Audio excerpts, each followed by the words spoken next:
And there we go. We're live. Hi, everyone, and welcome to another episode of the Truth Talks Live, a production of the Truth Movement New Brunswick. I'd like to welcome our regular panelists here this evening, Sally and Natasha and Larissa. We have a special guest with us this evening. I'm very, very happy to introduce Colette Martin. Hi, Colette, and welcome to the show. Hi, thanks for having me. It's good to have you. I'm really Not happy a problem. to be here. We're very happy to have you, and we're all very interested in what you have to talk about. And I'm gonna just give our viewers a brief little preempt of what we're discussing this evening. It is domestic violence, and we have invited Colette here this evening to tell her story. Colette was the victim of a horrific domestic abuse attack in the 1990s. And I'm going to let her tell the story. I'm not going to tell it all, but just to give you a little idea, the man was convicted of attempted murder, and he only served 9 years he was sentenced to 9 years, for this attempted murder charge, and he ended up only serving 5 years. So somehow he was able to secure an early release after such a violent crime. And it's really disturbing. And one of the reasons why we're talking about domestic violence right now is because of COVID and how it's exacerbating the issue, and it's keeping more individuals stuck at home, obviously, especially females. And, without being seen, without being out and about, it's definitely much more dangerous in these times. So I'm just going to open it up to you right now, Colette. And if you would just, like to tell us your story as much as you want to from beginning to end, and we're here to listen. Thank you. Thank you. Thanks for having me. I'm so honored that you would have me on your show. Well, my story started back in 1996. I was out at a bar and I met this guy, and I thought love at first sight. He was very handsome, and we just hit it off right away. And I started traveling with him. He moved from Montreal to Moncton to go to university, and then he came to Miramichi to play hockey.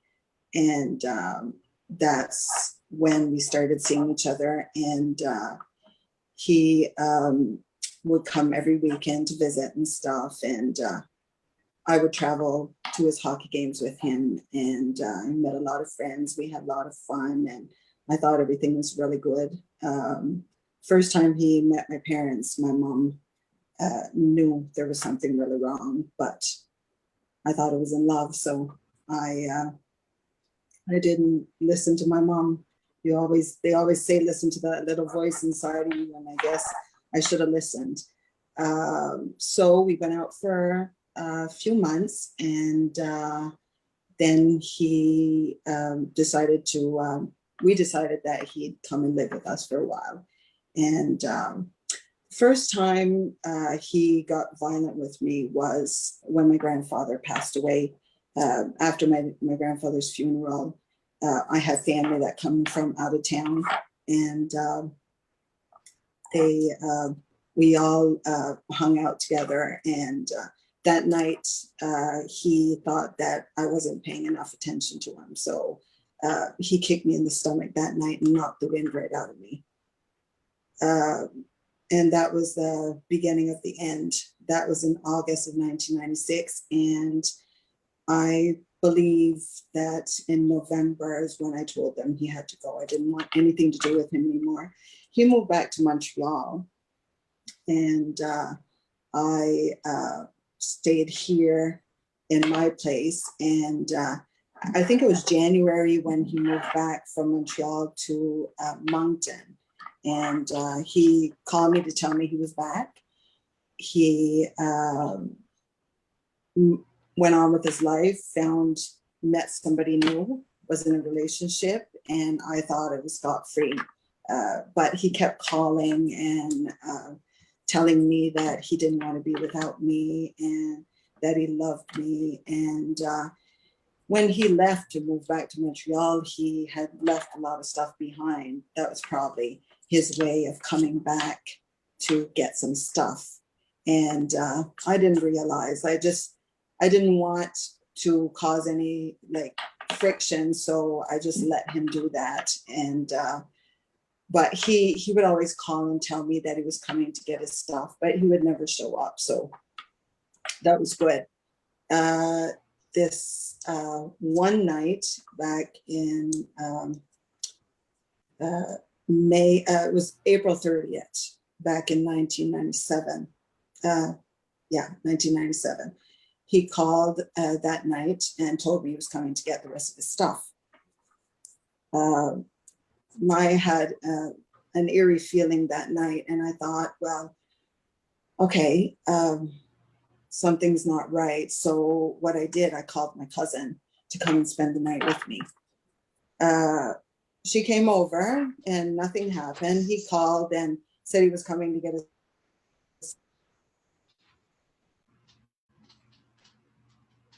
before. We all went to bed. I had a little boy back then that was 4 years old. We all went to bed, and probably around 11:40, I woke up because I heard a big bang. And what it was, I came out of my bedroom and I closed the door behind me because my son was sleeping. And what it was, he had kicked in my door. And when the door fell, the noise woke me up. So I came out, closed the door, and he looked at me and said, "Tonight's the night you're going to die." And I couldn't believe what I was hearing. And I kept looking at him and I was still asleep, and I was trying to figure out what he was talking about. And when I looked up, there was no eyes. Like, it was just like there was no eyes in his head. It was just two black holes, and his hair was all up. It was just like the devil standing there. And then I looked at him again, and I followed his eyes, and they went right to our knife drawer. So I tried to get there before him, and he was grabbing the knife. And I remember, I still see myself hitting his hands because I knew what was coming. So I kept hitting his hands, and he ended up getting the biggest knife in our drawer.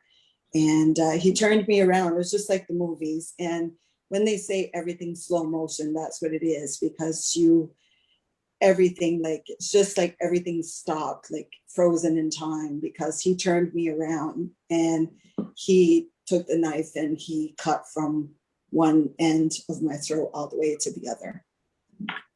I remember feeling like there was wet stuff like coming down from my neck, but I was in such shock, I didn't realize what it was.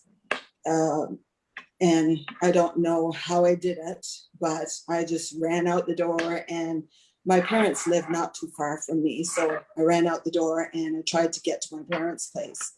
When I got close to my parents' place the first time, he grabbed me and he dragged me back all the way back to my place. And when I got back to the house, I went inside, and he started, he put me like down, like on the rail of my stairs, and he started stabbing me. And for a while there, I was laying there and thinking, why am I still alive? And I remember my whole life flashing in front of my eyes. And he kept stabbing me, and then all of a sudden I felt like there was a shield or something stopping the knife. And that was the second knife he used on me. He had brought a knife with him from Moncton, and he kept stabbing and stabbing, and the knife kept popping out. And when I looked up, when I looked down, I saw my two grandfathers and my cousin sitting there, and they had been gone for a while now. The three of them were dead.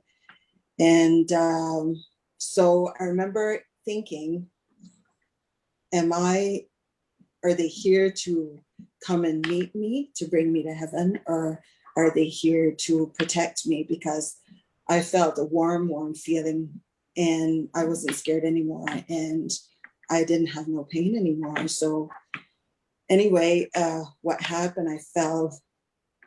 My cousin came out, she was trying to grab my feet so I wouldn't fall off the stairs. And what happened, I fell backwards. So when I fell backwards, all of this opened up. So this part here went up and the rest went down. So you could see every artery. And I fell backwards, and I just got up and I ran again. I tried to get to my parents' house again. When I got to my parents' house, I remember my mom opening the door, and I said, "Mom, don't open the door because he's gonna kill you guys too." So she closed the door. I said, "Just call the police."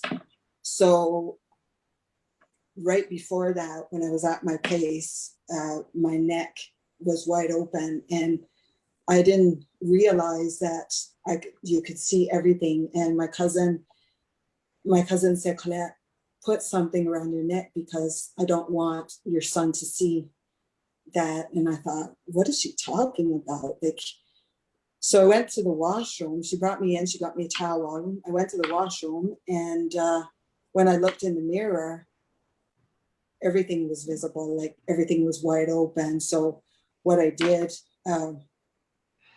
he was sitting on the stair, and I just ran back past him and got back almost to my mom's house. And he dragged me back to, he got me again, dragged me to the road. And when we got to the road, he had me on my knees. I had to beg for my life and tell him that I still loved him, and tell him not to cut me anymore. And he then cut my wrists and he had another knife with him, and he slashed all my legs and stuff. When we started, then he took the knife and slashed his neck and cut his wrist. And then when we're walking back to my driveway, I seen the lights, the police car coming, and I said to him, "You're done. Like, they're gonna get you. They're gonna bring you, put you to jail and stuff." And so then he dropped the knife, and I was so scared that he would take the knife and cut me some more that I grabbed the knife, and we were at the end of my driveway, and the police I thought they were going to stop, but they kept going. And I guess it's protocol, like they needed to keep going to check out the scene because he was by himself. So he didn't want to, like he needed to be safe too. He didn't know what's going on really. So he went up the road and came back. And when he got to the end of my driveway, I was standing there with the knife in my hand. And my ex told him that I had slit his throat and cut his wrist. So I remember being in the cop car, and he was in the ambulance, and they were trying to bandage him up and stuff. And then my sister drove in my driveway, and my cousin came running out, and they told them, no, she didn't do anything to him. Like, he did it all to her, and he did it to himself. So they took him out of the ambulance, took me out of the police car, put me in the ambulance, and put him in the police car. After that, they got me ready to bring me to the hospital. And by the time I got to the hospital, it was probably after 1 o'clock or 1:30. And so when I got to the hospital, the attending physician was really good. The police were really good to me and stuff too. The only thing, they had to take pictures of me and stuff, and I found that really hard. And I remember feeling really bad because they take pictures of everything. And I remember laying there one time and they closed the curtains, and I remember screaming. I can still hear myself screaming from being so traumatized. And what they had to do, the doctor told me, you're really young, and if I sew your neck, you're going to be left with a really bad scar. So he said, I need to find a doctor to fix, a plastic surgeon to sew your neck. I said, good. Like, I was really glad, because it was so horrifying to see. Like, I just wanted to be whole again. Like, I felt like I was in pieces, because this was all. And what they had to do to keep the skin alive, they had to stuff my neck all night with wet cloths. So they had to put them in and take them out. And I remember feeling air coming in. And it was a horrible feeling. And I remember knowing that my ex was in the hospital too.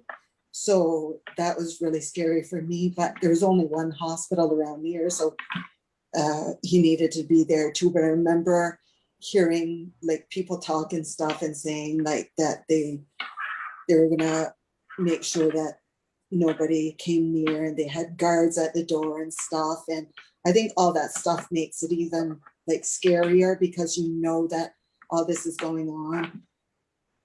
So I think it's probably the next day, like in the afternoon, that they told me that they finally found somebody to sew my neck. And to me, it was like, oh my God, he's going to save me. Like, I was so excited. I remember being excited. And like, after everything I had gone through, like, just that one little thing, like just to put me back together, that was really important to me.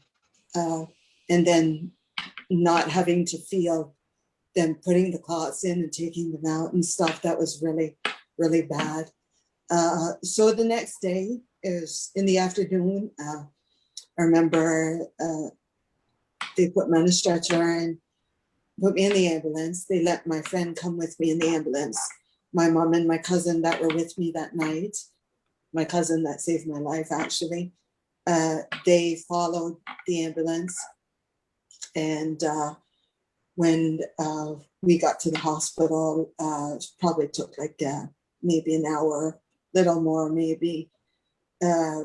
We got there, and I remember laying on the stretcher, and I couldn't wait till the doctor came in. And he came in and he looked at me and he said, what did you do to deserve this now? And then he said, things like these don't happen to good girls, you know. Then he rubbed my face and said, what a beautiful face and what a scar you'll have the rest of your life. I still hear those words every day. Like, I know it's not my fault now, but it took me a lot of years to, and I already felt so much shame, so much guilt, because I thought there must have been something I could have done, but I thought I did everything right. Like, I kicked him out because I wanted peace, and for me and my boy, like, we wanted to, and we didn't want to live like that anymore. It wasn't long, but it was too long. And once I realized that that was wrong, that's when I kicked him out. But he came like 6 months later and did this, and I don't feel like I did anything wrong not to deserve what I got anyway. After I was told all the horrible stuff, he wouldn't put anything in my IV to knock me out, to sew my neck. And it wasn't 3 stitches. I was cut from one ear to the other. So I told them that there was no way, and I swore, and I said there was no way I was going to lay there for all that time and let him stitch my neck. If I had to look at him in the face, I didn't trust him anymore. I didn't know what he was going to do to me, and I wasn't thinking straight. And after everything he said to me, and I was so traumatized already. So finally, like, my mom came, like, everybody argued with him, and he finally agreed to put something in my IV to knock me out. After I was not, so they took my stretcher and brought me in a room. I remember that. I can still see the room and stuff. But when I woke up, he had put me in a wheelchair and rolled me out in the hallway. And when I woke up, I was so scared because I was by myself. And so I started screaming. I was screaming so loud that it woke up my mom and my friend and my cousin. And they come out running, and they went to look for the doctor. And he told my mother and my friend and my cousin that there was nothing wrong with me, that my neck was sewed, and that I should be driven home now, that I didn't need to go to the hospital, and I was going to waste taxpayers' money by going back to the hospital. He fought with the EMS, and they told him exactly the same thing, that they had not gotten their orders from him, that they got their orders from the hospital, and that's exactly where they were taking me back. So that's what they did. 3 days later, I had to go back, because when you have plastic surgery like that, you have to, or when you're stitched, you have to remove the stitches within a couple of days so the scar won't be as bad. So 3 days later, my aunts came to the hospital, picked me up, and drove me back to the doctor's office. When I got there, he looked at me and said, "It's going to get worse, you know." And I still remember saying, "Why would you say that to me? You don't even know me."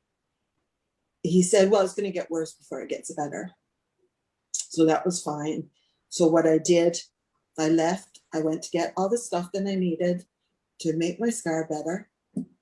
I came home, and I had a really hard time dealing. I didn't come home. I went back to the hospital. I stayed in the hospital for a while.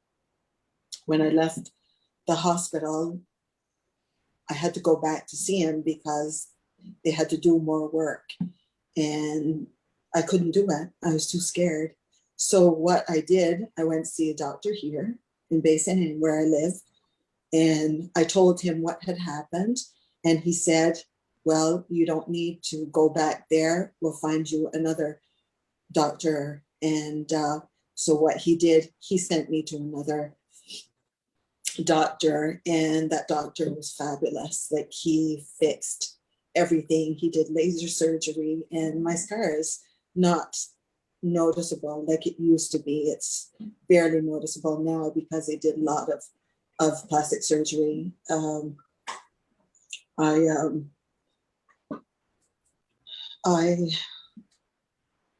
been sick for a long time. Like, it took me probably 15 years to even know where I was. That's how sick I was.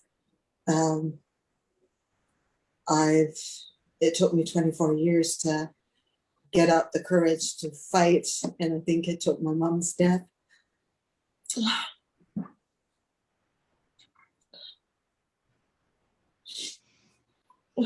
It's okay. I'm sorry. You've got this. You've got this. That's okay. It's okay. Yeah, it's okay. Before my mom passed away last year, she told me to get rid of everything that hurt me. And I really believe that this is what I have to do. And I always thought my voice was to sing. I love to sing, but I know my voice is to do this now. So I just want to share everywhere. I want to go everywhere and share on every platform I can to make a difference.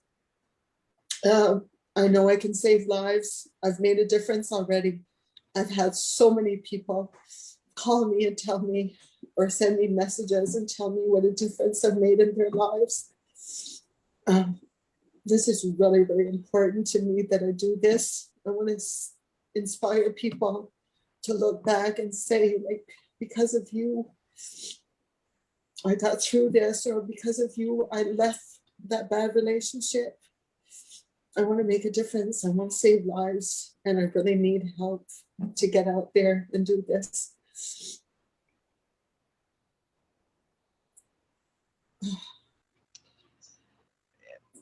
Like, I'm almost speechless, honestly. Thank you. Thank you for being brave enough to tell your story, and it will inspire and, help other people to not, hopefully, because, and I think you really nailed it in the beginning. Like, you thought you were in love. Obviously you were quite a bit younger as well, in the 90s. We were about the same age, so Yeah, sometimes it takes a long time just to age and just experience.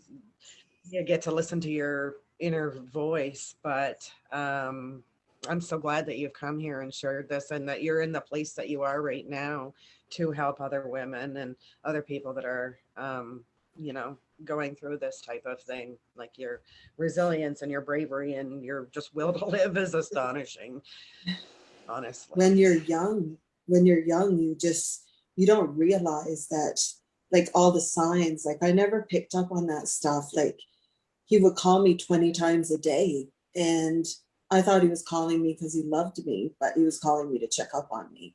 When we lived together, he would watch everything I ate, and I always worked out a lot. Like, I would run, like I would.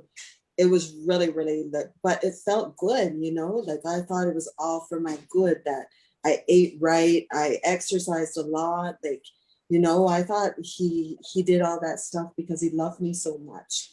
I never realized that it was all a control thing, but I should have known, because he loved himself more than he loved me. Like, he spent more time in the mirror than I did, like, but I never realized that that's what it was. Like,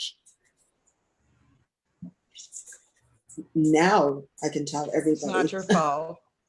No, I know that. I know that now, but it took me almost 24 years to realize that. If it's all right with you, Colette, gonna go maybe with Sally next and see if she has any questions or observations that she can make right now. Sally, go ahead. No problem. First and foremost, thank you for surviving, for being a warrior, for speaking out, and for not taking no as an answer. Thank you. Congratulations. You should be proud of your accomplishment. Thank you. Colette has become a very good friend of mine in such a very short amount of time. We are soul sisters. And I think we met from a voice of trauma, but we love from a place of purity. And it makes such an important impact. And it's so funny that you say, I used to think my voice was to sing. I sang for years.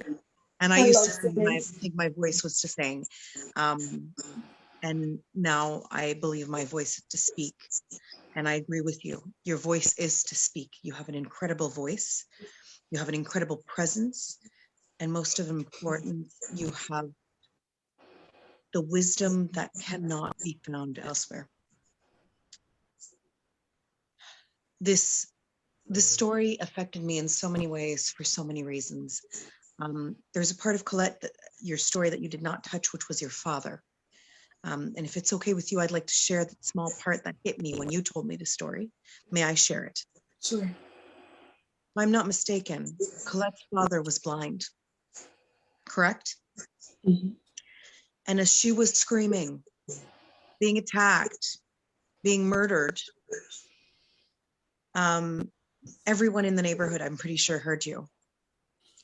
And the one blind man who was going to do something about it said, this is the voice of some woman who sees death, and I'm going to do something about it. This was a blind man arming himself to leave the house. And what is incredible in such a wonderful way is your father. And I can see where your resilience and your strength comes from. But what absolutely disgusts me and brings absolute sorrow and grief to my soul is the fact that you screamed so loud, but no one came to you other than your cousin, your mother, your blind father, and your 4-year-old son. You were screaming in the street when this man attacked you and kept attacking you. And to add insult to injury, if I'm not mistaken, your aggressor had 3 cuts, his neck and his 2 wrists, correct? In your shirt alone, you had 34 or 37? 37 stab wounds. So in just her shirt, Colette had 37 stab wounds. We're not counting her neck. We're not counting her wrists. We're not counting her legs. She's doused in blood. Yet this lunatic's word was taken over yours. That's okay. We don't even need to go further into this story. Right here is a huge systematic problem. And we want to talk about people like Brock Turner in the US. For those who are unaware, Brock Turner sexually assaulted a woman who was unconscious and mutilated and damaged her genitals, requiring reconstruction. Okay. And you see all these memes saying, you know, don't be like Brock. And Brock was off because he was an athlete. And if I'm not mistaken, your ex was an athlete. Hockey For player, attempted she said, yeah. murder. For attempted murder, he was sentenced to 9 years in prison. Yeah, that's and only served 5, unbelievable. despite the recommendation that he not be released for bail. He only served 5, and these were expert testimonies stating, writing formal letters that he not be released. And this person is still alive and well and surviving and living. Meanwhile, Colette has been held hostage since 1995 was when you met him? 96. You have been in hostage since 1996. And this guy got 5 years and a slap on the wrist.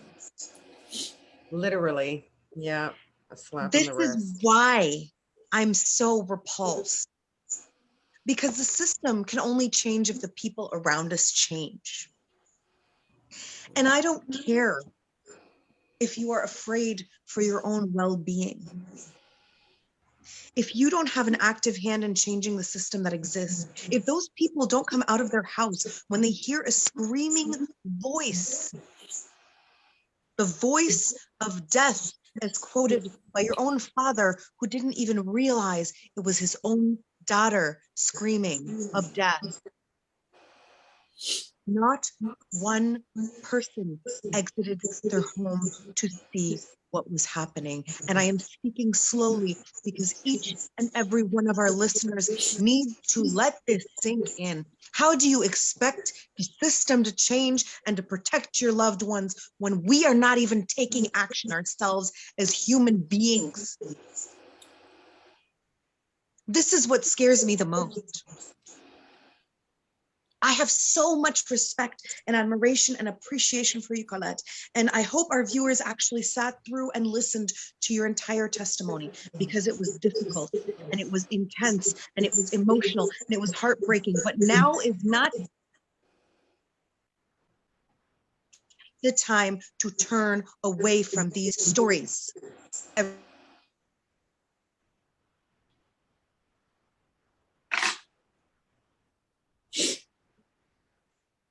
Thank you, Sally. They will.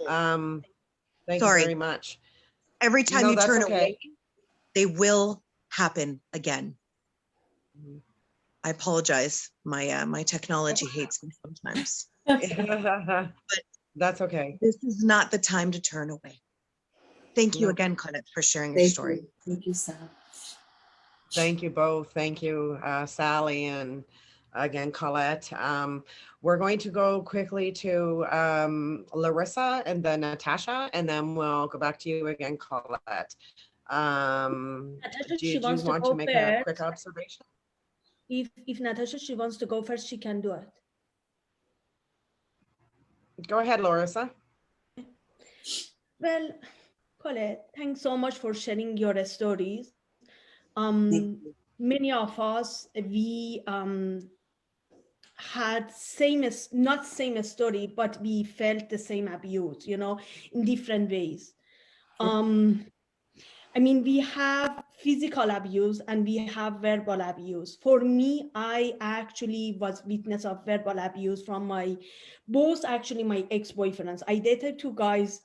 I thought they have a good personality. I choose the wrong people. I feel like they were both good actor. They show me the good side. I believe it. I fell in love, and then they show me the bad side. The first one, after 3 years, he told me you're fat and ugly, and he kicked me out from a home. I was paying for it, and then the second one, he asked me why you broke up with your first boyfriend. I said, he was a good guy, but he was maybe 2 feet. He didn't want to date a fat girl like me. And he said, oh, no, you're not fat. And after 6 months, he actually cheated on me with my friend. And again, he chose to say words. The words really bothered me and hurt me. He said, because you are fat and ugly, that's why I have to cheat on you. And I done the second one, and after that I cannot date anyone. I afraid of, if I'm gonna date someone, is not gonna be good. And that's why I want to say, I mean, you talk about your doctor. I mean, physical hurt is so bad and damaging, because I mean, you just live once and you cannot take someone's life. That's why I am against execution. I think we should have execution, because in past we execute some people, they were innocent. That's why I am against it. Even sometimes some people are so bad, and I think maybe we should have it for some people, but at the same time I try to control myself, and I try to say we shouldn't take anyone's life. But words are so powerful. They are a big weapon. When you choose a word, you can hurt the person so badly. The person who told me, my first ex-boyfriend, when he told me I'm fat and ugly, for 1 or 2 years, I was just going to work, going to home, going to a school. I wasn't going anywhere else, because I thought I'm so fat and ugly. I shouldn't deserve to go out. And well, one time at my old job, there was a lady, she told me, you have a beautiful face, an innocent face. She left the restaurant and she back to me. She said, I just want to tell you something. She was a very cute old woman. And she said, I want to tell you, you have a very innocent face and you have a very beautiful, eyes and beautiful face. And that's really make my day. And I told one of my coworker, her name is Tammy, and she passed away actually due to the cancer. I told her, I said, do you think she's just nice, or do you think she really mean it? And Tammy, she said, you are beautiful. Don't You are let beautiful. cry. Thank You are Same beautiful. as you, same as you. And Tammy, she said, don't let people, they get to you. Words, they are powerful. We shouldn't use them. And we shouldn't judge people. And I have that problem with many people. We judge easily and we use the very strong for easily. And that word can, hurt someone. Few weeks ago, I actually get to the fight because someone used a word. I feel like it can be damaging so much. We shouldn't use a wrong word. We should always to be kind, always bring someone. One person changed my life. And I start to believe in myself. I start to have confidence. My parents, they were telling me I'm beautiful. My friends told me, but I need a stranger to tell me. And I think we should always choose to be kind, between everything. Maybe I'm fat and ugly to that two guys, but many other people, they told me I'm beautiful. And I'd rather to choose them. I'd rather to choose kind people over to people, they use very strong words to put me down. and I'm so happy you bring the women's up. Thank you so much. Your story really touched me. I'm really sad you went through that. That's okay. I'm And I'm fine sorry if now. I'm crying, you know. I'm really sorry for that, but it's really, really touched me. Thank you so much for your share. Have a good evening, Thank and I hope to you. see you again. Thank you. Thank you so much. You. Thank you, Larissa. Thank you, Larissa. We're just going to go with Natasha really quickly, and then we'll go back with you, Colette, okay, to finish off with a few words. And yeah, so go ahead, Natasha. Thank you, Larissa. I'm not going to say much because I think that I don't want to, you know, um, your story is so powerful and it's so inspirational Thank that you. you survived something like that. And I think it's what we all fear, really. And the kind of thing that we hope never happens. And and yet it does. And the fact that not just what you related, which was horrific enough, but the fact that this person only served 5 years is sickening and really, really shocking. And I don't know what to say about that. I don't really know what to say because it's just, what can you say? Domestic violence is a topic that I've always felt really strongly about. I'm an immigrant to this country, and I immigrated from a country where misogyny was very common. It wasn't.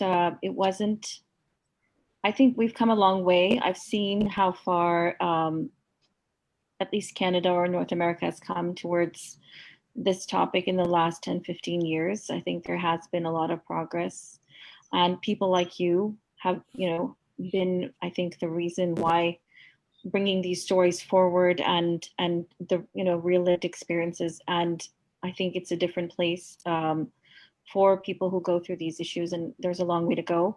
Unfortunately, it's not like that in many parts of the world. The story that you're describing, I was shaken at first, but I heard these stories all my life.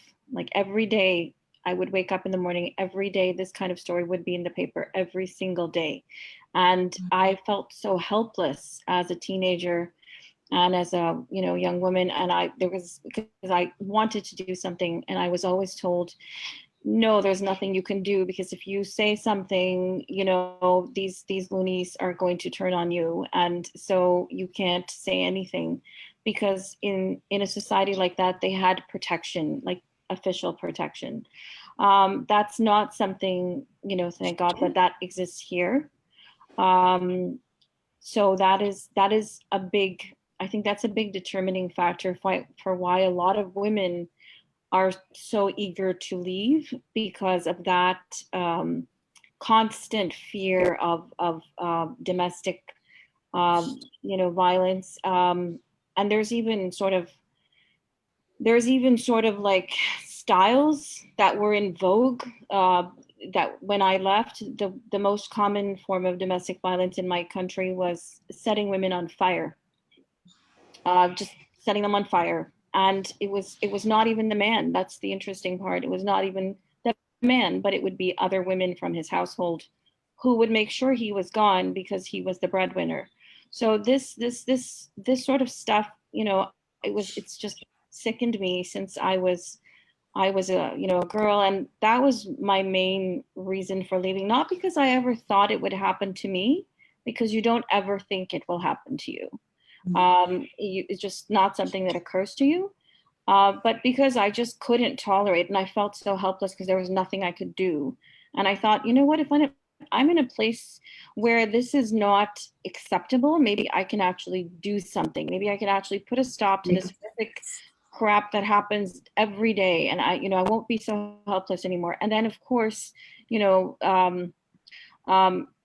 don't expect to be in that sort of situation, but then you are. And I don't want to say, anything like the kind of physical violence that you experienced, but just being afraid to do anything, being afraid to leave the house, being afraid to go anywhere, being afraid to join anything, just afraid, because there's always going to be some horrible reaction. And when I have children, even more fear that it would be taken out on them. And I think that's a commonality that a lot of women have. They're afraid it's going to be taken out on their children or their pets or something they love, and it's just horrible way to live.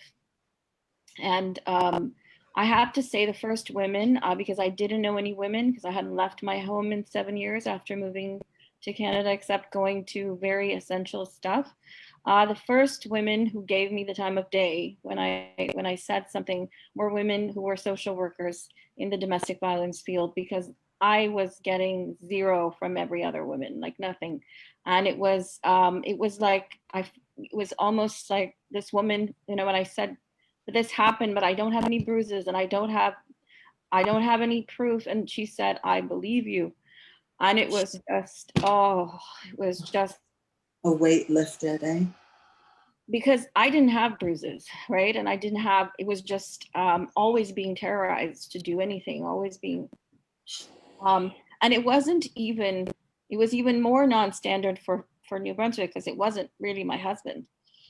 It was this huge, family and friends network or whatever. And it's just, it's too hard. It's too hard. And it's so important that we have these support networks. It's so important that we make our own, and rather than depend on official ones to do their job, properly, because, sometimes they're busy, sometimes it's not their priority, sometimes they don't understand. It is so important that there are these networks that exist in every space, and that and if you're from a different background, it's so important that they be intersectional. And I've met nice women, like women who were universally in the domestic violence field, but it wasn't till this forum that I found something that was intersectional, where it wasn't just, I didn't have to prove, constantly feeling like you have to prove that you're, just because you don't have, marks of, physical violence, you're not making it up, and you're not trying to get attention, and you're not a troublemaker, and you're not just all of those awful things that are used to shut you down, paranoid, and all of these things. I think Larissa brought up verbal and mental, violence. I had to deal with, if you say this, we're going to say you're crazy, and people will believe us, because you know what, you don't work, and we do, and we're going to be taken seriously. So since then, I've been very strongly advocating to every woman who moves to this country, I don't care what, even if you have no skills, please go out and do something, because that is a big, big thing that is used against you, that you don't work and you're nobody. And there's so many I mean, if we could go through, like, films, like we could do, a series, and it would never end, on all the different tactics that are used to abuse people in different ways. But it would just go on, and it wouldn't even end. But I just want to say, that it's people like yourself that have brought the movement forward. And it's people, your resilience and your survival and all these things have brought this forward, because it makes a difference. Every single person speaking out makes a huge difference. And your story is remarkable, and I'm so sorry that this person got out in 5 years. It's just shocking. I don't know what I feel like we should have some sort of, is there some sort of, lobbying group that does appeal to these courts when they have these kind of rulings, or no? There should be something. My case even set a precedent, like a case that was there before mine. The man only got 18 months. So here they fought for him to get more time, and they won. So it set a precedent. So at least it made some difference. but I don't think it was enough time anyway, because he was let out with no conditions at all. Like, even like before, the judge said no guns or anything. And when they took it to a higher court, they took all that down and gave him, like, made him stick to the time that the judge gave him. The judge told him he had to serve half of his sentence, and that's what he did. And after he served that, that was it. Like, even though I got a letter from the parole board, like maybe a month before, and said that he should not be let out in society, he was let out because he served his time. That's all. And now, like, he's in Montreal. He's not far from here.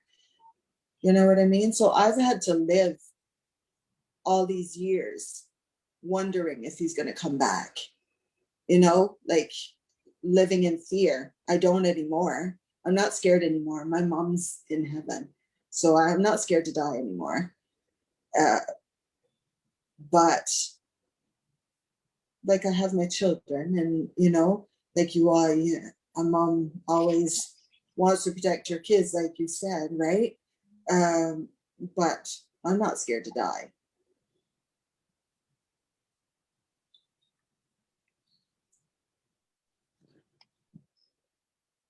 You're muted. Me? No, I think Okay. Jen's talking. Yeah. Okay. She's still muted. Sorry. Yeah. I'm muting myself. My dog came over and I had a show. I just wanted to say before we go, and that we're going to bring Colette back again for another episode in the very, near future, because Colette is an empowerment speaker now, and has a horrific and unbelievable as the story is, and it's like something right off of the TV. Like, it just doesn't even, it's like, so, like, can't even comprehend having to go through something like that in any way, shape, or form, and then being failed by the system, the doctor, being, having blame placed on you after having been a victim of such a violent, horrific crime. And the justice system failed you, and it's just an atrocity of a travesty of justice, I guess is what I'm trying to say. It's but what I love about you is that you've become so strong. Like Sally said, you're a warrior, and it's your story will change lives and will open eyes. So that's the beautiful thing about it. And we're really looking forward to having you back on the show again. We're not quite sure what date yet, but it won't be too far down the road. And Colette has agreed to come back again for another episode to talk more about the PTSD she obviously went through for a long time and probably still may experience, and what she's doing now and moving forward and using her voice to help other people. So I just wanted to say thank you so much, Colette. Thank you so much for having how much me. it means to us. It's an absolute pleasure and honor to have you, and we're looking very much forward to having you again. Thank you to the panelists, and thank you very much to the viewers. I'm hearing an echo. That's okay though. Anyway, so we will be back again next Sunday night, and we will be back again in the very near future with Colette. So thank you to the viewers, thank you to the panelists, and have a great night, everybody. And please be aware of, people that need help, and try to be kind out there. Have a good night. Thank you. Talk soon. Thank you. Thanks. Thank you, Colette. Bye, everyone.